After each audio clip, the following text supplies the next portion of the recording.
자, 우리는 기독교인이 되는 데 있어서 성서적인 방법을 추구하고 이 세상을 사는 데 있어서 성서적인 방법을 추구합니다. 우리가 흔히 얘기하는 최후의 심판 날이 분명히 올 것이기 때문입니다. 자, 우리가 최후의 심판 그러는데 사실 영어에는 최후의 심판을 giving an account to God 이렇게 돼 있어요. 그러니까 하나님에게 계산을 해야 돼. 뭐를 계산하느냐? 우리가 한평생 산 인생을 계산해야 된다는 겁니다. 그리고 그 심판의 기준은 성서입니다. 성서가 하나님의 말씀이고 이게 곧 심판의 기준이기 때문에 그렇습니다. 그러니까 성경적으로 해야 돼. 이해되시죠? 우리가 기독교 신앙을 가지고 하나님을 믿고 어떻게 하나님을 믿을 수가 있어요? 보이지 않는 하나님을 인간의 몸을 입고 이 세상에 오셨던 하나님의 독생자, 태초에 말씀으로 하나님과 함께 하셨던 아들 하나님 예수 그리스도께서 이 세상에 33년 동안 사시고 결국은 복음의 완성, 즉 십자가에 못 박혀 살 지키고 피 흘리심으로 우리의 죄값을 담당하시고 누구든지 그 예수 그리스도의 이름을 힘입어서 즉 복음을 통해서 모든 죄를 용서받고 에덴 동산에서 타락하기 전에 무흠의 상태로 회복될 수 있는 하나님의 자녀로 회복될 수 있는 길을 열어놓으셨다. 그리고 승천하셨고 우리를 모든 진리 가운데로 인도하실 목적으로 성령께서 오셨다. 그리고 그 성령 하나님께서는 사도들을 모든 진리 가운데로 인도하셨고 사도들은 1세기에 말로도 전했지만 기록으로도 남겼어요. 또한 다른 신약 성서 기자들이 성령님의 뜻을 기록으로 남겼고 그것이 성서. 그 성서의 기준대로 크리스찬이 되고 크리스찬의 삶을 사는 것은 매우 중요합니다. 왜냐하면 예수님께서 분명히 언급하신 말씀이 심판을 하시겠다 그랬거든요. 그러니까 모든 기준은 성서입니다. 그러니까 성서가 말하는 것은 주장하고 성서가 잠잠한 것은 잠잠해야 됩니다. 성경에 언급된 것은 주장하고 실천하고 성경이 언급하지 않은 문제는 짐작해서 얘기하는 것은 잘못된 거예요. 우리가 그걸 확실하게 해야 돼요. 그래서 성경이 말하는 것은 말하고 성경이 잠잠한 것은 잠잠한다. 이것이 우리가 주장하는 성서관입니다. 자, 우리는 미합중국에 이민 와서 살고 있어요. 미합중국은 United States of America는 이민으로 이루어진 나라입니다. 지금도 꾸준히 이민을 오고 있어요. LA만 해도 약 108개, 이게 수년 지났기 때문에 더 늘었을 수도 있어요. 108개 나라에서 이민 오신 분들이 함께 어우러져 살고 있습니다. 예. 그러니까 서든 캘리포니아만 해도 108개 나라에서 이민 온 사람들이 같이 어우러져 살고 있는데 문제는 이민 오는 분들이 몸만 오는 게 아니라 자기 종교도 가지고 와요. 그들의 신과 함께 옵니다. 이슬람 신도들은 알라를 섬기고 불교인들은 부다를 숭배합니다. 힌두교인들 또 다른 분들은 또 자기들 나름대로의 신과 함께 동행을 합니다. 그러면서 그들은 각자 자기들이 섬기는 신이 거룩하고 참된 신 하나님이라고 생각을 해요. 그렇지만 사실은 그렇지 않아요. 그러니까 우리가 이 세상에서 같이 어우러져 사는 거 좋습니다. 각자가 다른 신을 섬길 권리와 자유도 있어요. 그런데 제가 지금 말씀드리는 것은 기독교 안에서 Christianity, 제가 말씀드리는 기독교는 개신교만 얘기하는 게 아니고 구교, 신교 다. 그러니까 가톨릭이나 개신교 통틀어서 기독교를 얘기하는 거예요. 예수님을 그리스도로, 하나님의 독생자로 믿는, 인정하는 모든 사람들 얘기하는 겁니다. 그러니까 뭐 어느 종교가 옳고 그러다 이거를 무슨 비교 종교학을 하자는 게 아니고 크리스천리티를 얘기하는 거예요. 이거는 우리가 좀 냉정하게 연구를 해볼 필요가 있다는 얘기입니다. 자, 아무튼 오늘의 주제는 하나님의 징계입니다. Discipline of God. Discipline이라고 그러면은 우리가 떠오르는 게 뭐냐면 군기.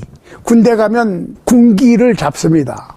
군인으로서 기상과 면모와 군인다운 태도를 갖는 것이 필요하지요. 그래서 그 군기가 중요합니다. 군대의 생명은 군기입니다. 마찬가지로 그리스도인의 생명이 그리스도인다운 인격이나 생활 태도를 갖추는 거예요. 그런 의미에서 하나님께서는 그 백성들을 징계하십니다. 잘못된 거는 고치시기 위해서 그러는 거예요.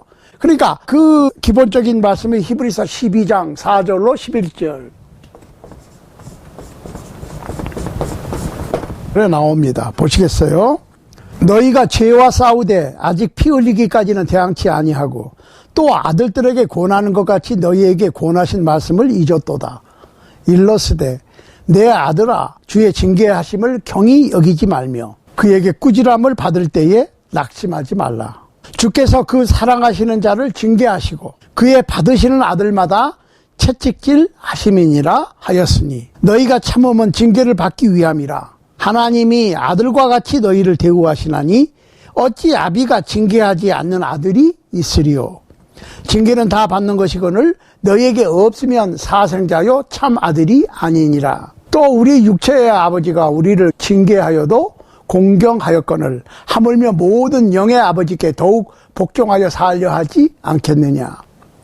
저희는 잠시 자기의 뜻대로 우리를 징계하였거니와 오직 하나님은 우리의 유익을 위하여 그의 거룩하심에 참여케 하시느니라. 무릇 징계가 당시에는 즐거워 보이지 않고 슬퍼 보이나 후에 그로 말미암아 연달한 자에게는 의의 평강한 열매를 맺나니. 이렇게 되어 있습니다.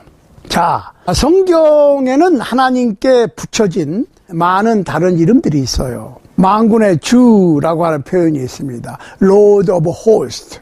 그 다음에 창조주, Creator, 전능자, The Almighty.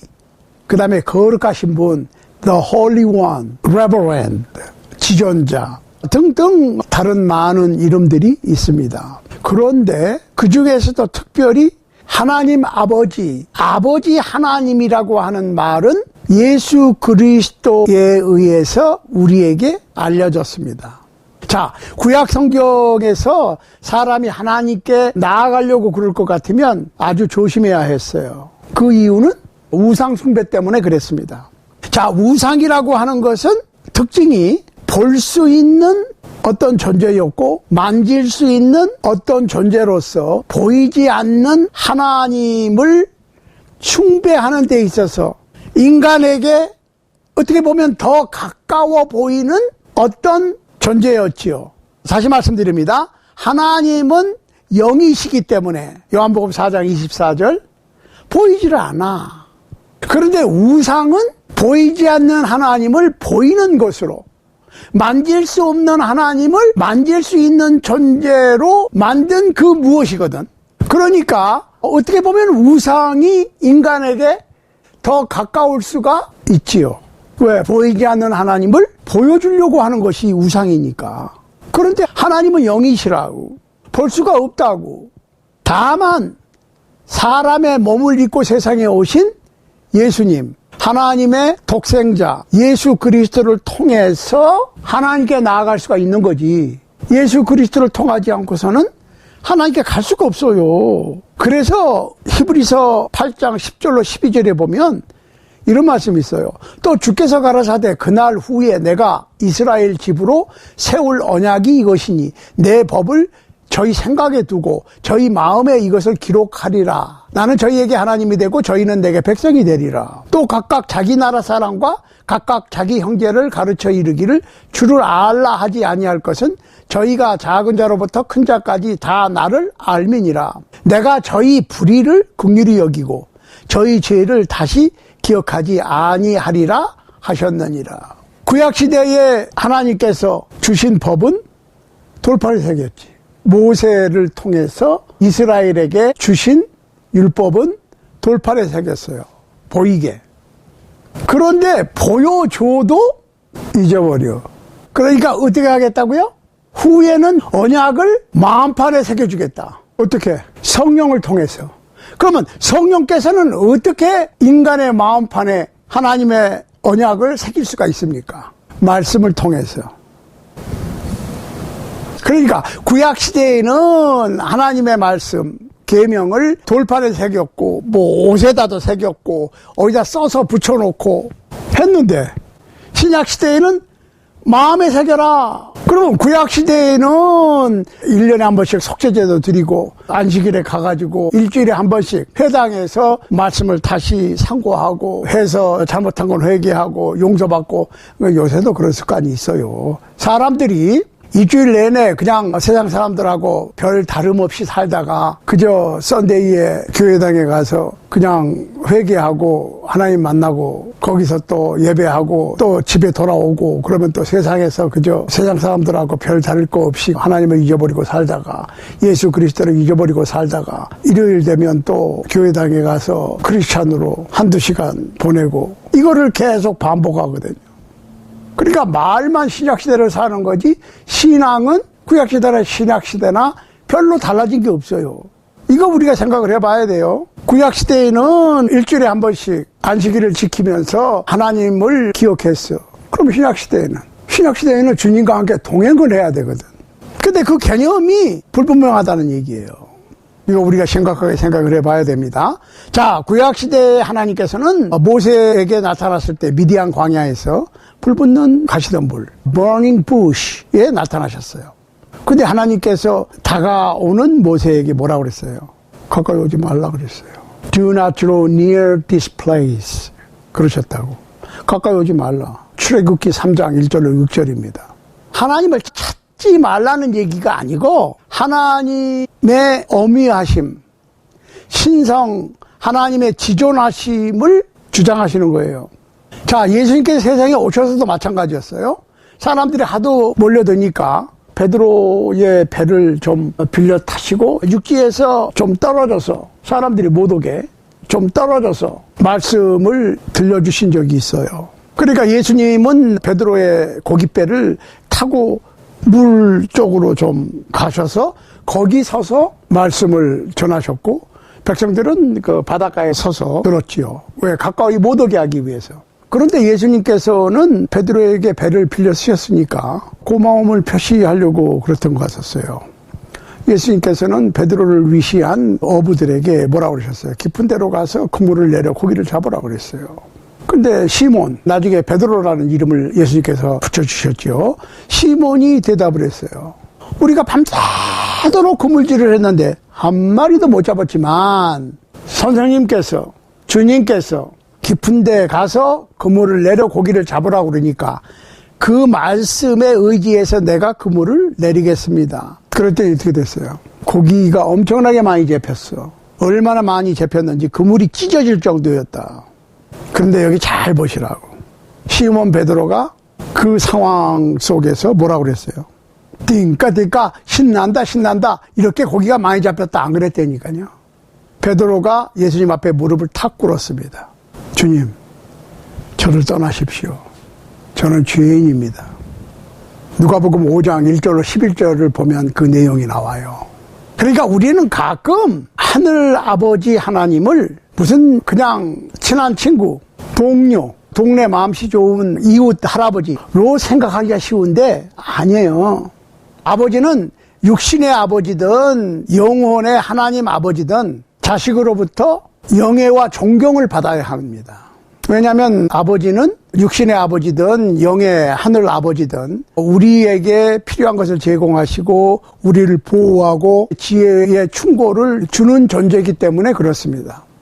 그건 아버지의 사랑의 표현이고 우리가 받은 아버지의 사랑에 대한 보답을 하는 차원으로 대해야지 그냥 막 트고 놀 수 있는 친한 벗으로 생각을 해서는 안 된다니까요. 그러니까 아버지와 자식의 관계 굉장히 중요한 거예요. 그러니까 1세기에 예수님을 따랐던 예수님의 제자들이나 예수님의 제자들의 제자들은 유대교에서 기독교, 유대교는 하나님만 믿습니다. 기독교는 예수님을 그리스도로, 하나님의 메시아로, 죄악의 중보자로 예수님을 통해서 하나님께 가는 거지 예수님을 통하지 않고는 못 갑니다. 그런데 1세기의 유대인 크리스천들은 크리스천이 되지 않은, 개종되지 않은 유대인으로부터 핍박을 받았어요. 그러니까 요한복음 12장 42절 43절 보세요. 그러나 관원 중에도 저를 믿는 자가 많되 바리새인들을 인하여 드러나게 말하지 못하니 이는 추례를 당할까 두려워함이라. 그러니까 유대인들 사회에서 쫓겨나는 거예요. 그러면은 유대인으로서의 권리와 어떤 혜택을 전혀 받지를 못해. 그러니까 드러내놓고 내가 크리스찬이라고 얘기를 못했어요. 저희는 사람의 영광을 하나님의 영광보다 더 사랑하였더라. 그래서 어떤 유대인 크리스찬들은 기독교를 버리고 예수님을 구세주로 그리스도로 믿는 복음을 버리고 다시 유대교로 돌아가려고 생각하기도 했어요. 그래서 그 유대인 크리스찬들, 핍박받는 히브리 크리스찬들을 격려하기 위해서 쓰여진 책이 히브리서입니다. 그런데 이 히브리서는 세기를 넘어서 하나님과 인간과의 의사소통을 묘사하는 것으로 그 스토리가 전개가 돼요. 그러니까 구약시대에 하나님께서는 선지자를 통해서 아니면 천사를 보내셔서 말씀하셨고 꿈으로 이상으로 말씀하셨어요. 그러니까 이 시대의 마지막에는 아들 예수 그리스도로 말씀하십니다.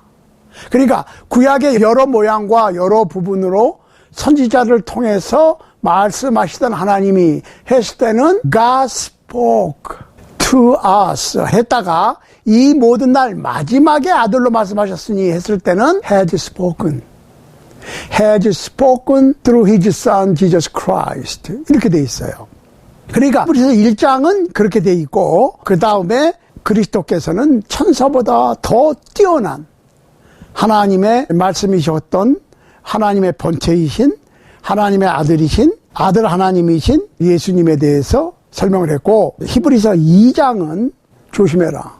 모든 들은 것을 우리가 더욱 간절히 삼갈지니 혹 흘러 떠내려갈까 염려하노라. 크리스찬이 되긴 됐는데 동료 유대인들의 핍박에 못 이겨서 그리스도를 따르는 신앙을 흐르는 물속에 떠내려 보내듯 할 수 있는 가능성을 조심하라고 걱정한 거예요.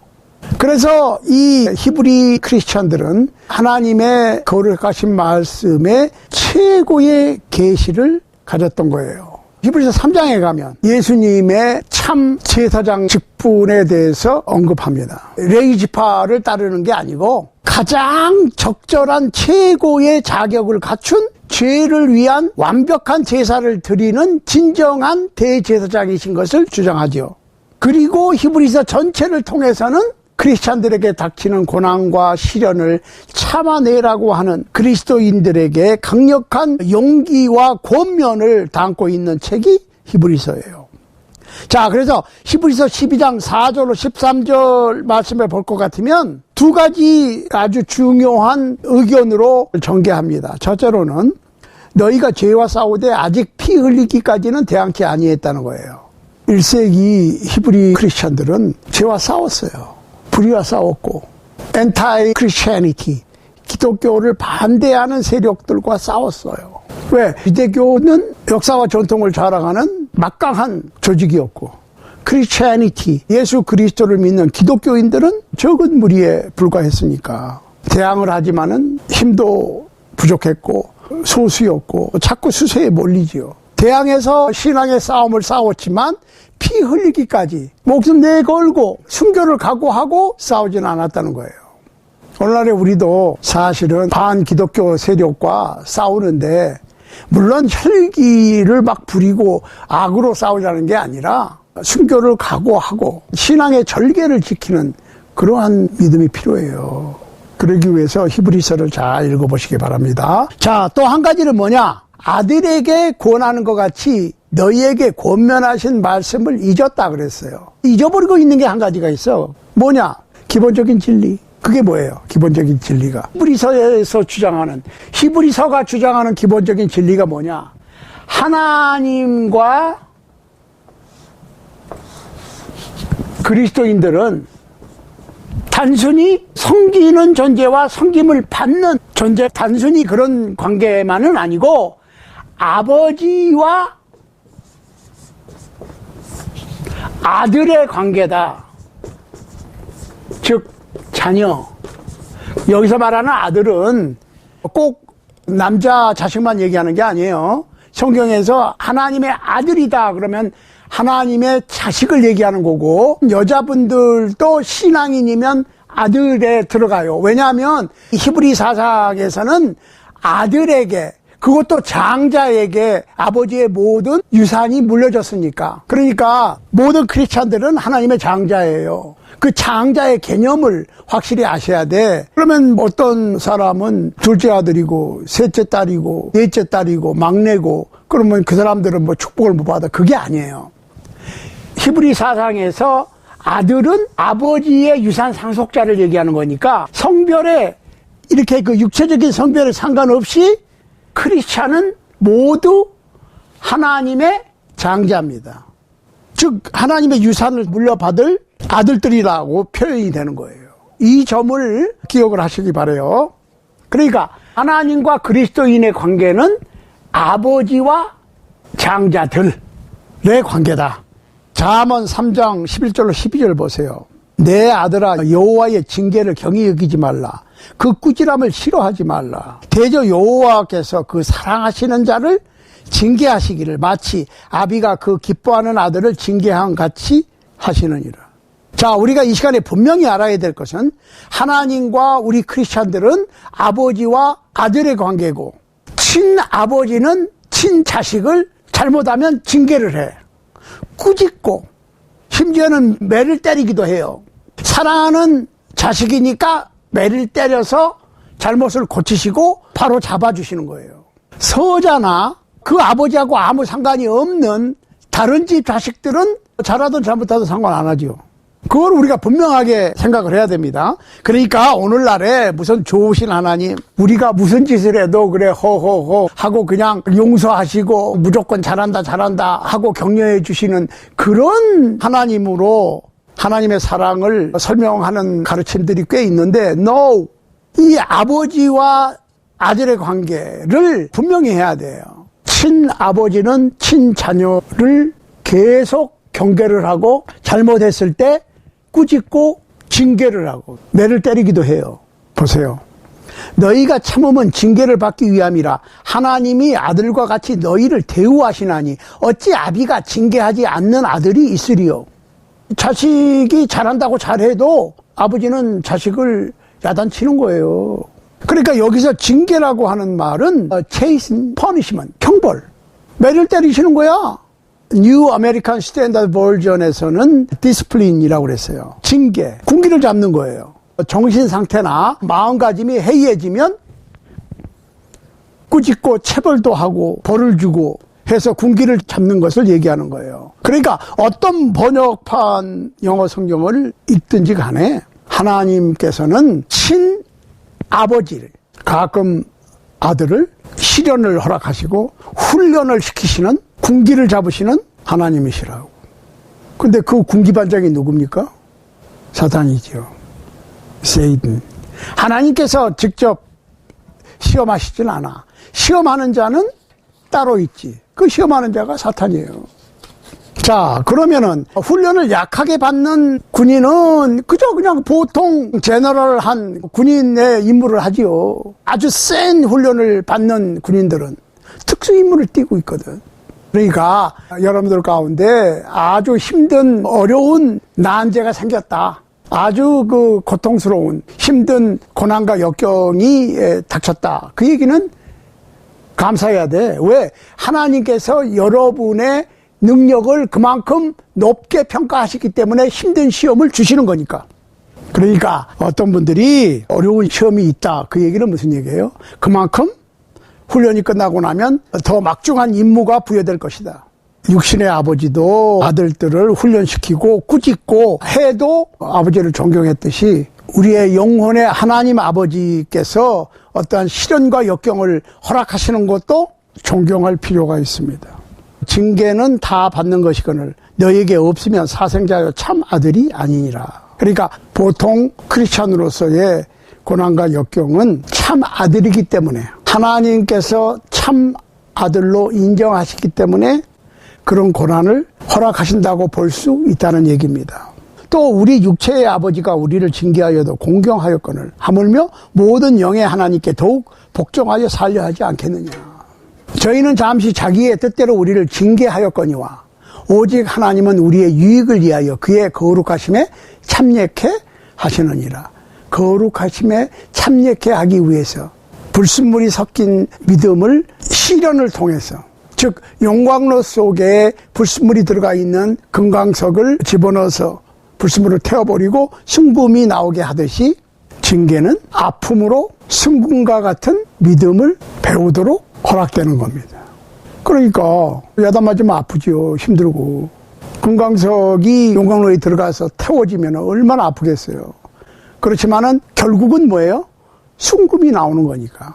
그러니까 부모님들이 가끔 자녀들을 꾸짖으시는데 사실은 결국에 가서는 즐거운 거예요.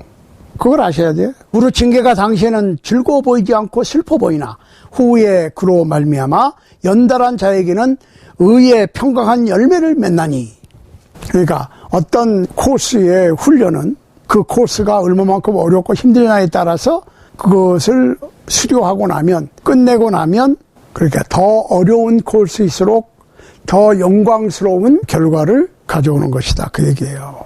자, 히브리서 저자는 다른 분이 아닌 예수 그리스도, 하나님의 독생자 예수 그리스도를 예로 들었어요. 히브리서 5장 8절입니다. 그가 아들이시라도 받으신 고난으로 순종함을 배워서 온전하게 되었은즉 자기를 순종하는 모든 자에게 영원한 구원의 근원이 되시고. 히브리서 5장 8절 9절입니다. 그러니까 하나님의 징계의 목적은 사람이 악을 행하도록 유혹하시는 것이 아니고 악을 만남으로 악을 이겨내는 것을 배우게 하시려고 영적으로 성장하고 영적인 능력을 개발시켜 주시기 위한 거예요. 그러니까 야고보서 1장 13절에 보면 이렇게 야고보는 설명하고 있어요. 사람이 시험을 받을 때 내가 하나님께 시험 받는다 하지 말지니 하나님은 악에게 시험을 받지도 아니하시고 친히 아무도 시험하지 아니하시느니라. 자, 사도 바울은 로마에서 왜 의인들이 가끔 고난을 받는가에 대해서 썼어요. 성령이 친히 우리 영으로 더불어 우리가 하나님의 자녀인 것을 증거하시나니. 자녀이면 또한 후사, 곧 하나님의 후사요. 상속자요, 그 얘기입니다.